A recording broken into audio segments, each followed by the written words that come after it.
Alright, simulan natin sa mga Hogs. Ang unang magbububuhan sa Grand Finals ay si Hog number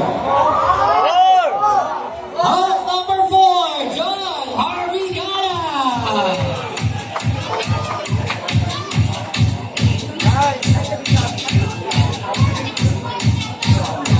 Congratulations to John Harvey. Joining John Harvey, I see Babe number 5? Yung ba si number 10? Halo ka kayo. Babe number 2, Angel Agustin. Yung mga nakikita mo, hindi ko nakikita.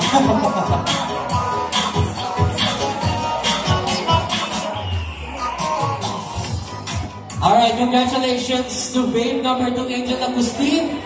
I would just like to say, palakpakan po natin ang mga babes natin.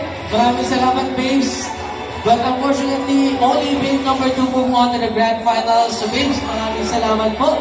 You may proceed backstage. And of course, this is not the end of every journey. Tuloy-tuloy lang po ang laban natin. Para sa mga house po natin, di pa po tapos, may nakapasok pa sa Grand Finals. Sino kaya to? Isita, sino?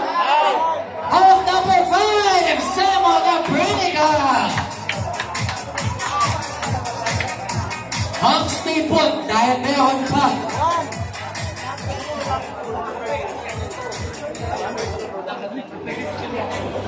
Alright, this remaining Hog is gonna move on to the Grand Finals. So bago tayo tuloy lang magpaalam sa lahat, muling Isita Cinema Complex, bago po rin-announce, maraming salamat po sa inyong lahat. Magkita-kita ulit po tayo next week dito sa hottest show natin na Summer Bodies Fest. Ako po ulit si AC Aguilar. At ang huling Hog natin na bumubuo sa Grand Finals ay si Hog number 2, si Chong Angilina. So the other Hogs, congratulations, Jay and Matt. Thank you so much for joining. Maraming salamat, Isita Cinema Complex. Tayo may AC Aguilar, Header, host. Ito po ang ating mga Hogs and Babes na natubuha sa Grand Finals. We'll see you again next week with the hottest show here in the Metro. This is Summer Bodies Quest, year 15. Thank you so much, everyone.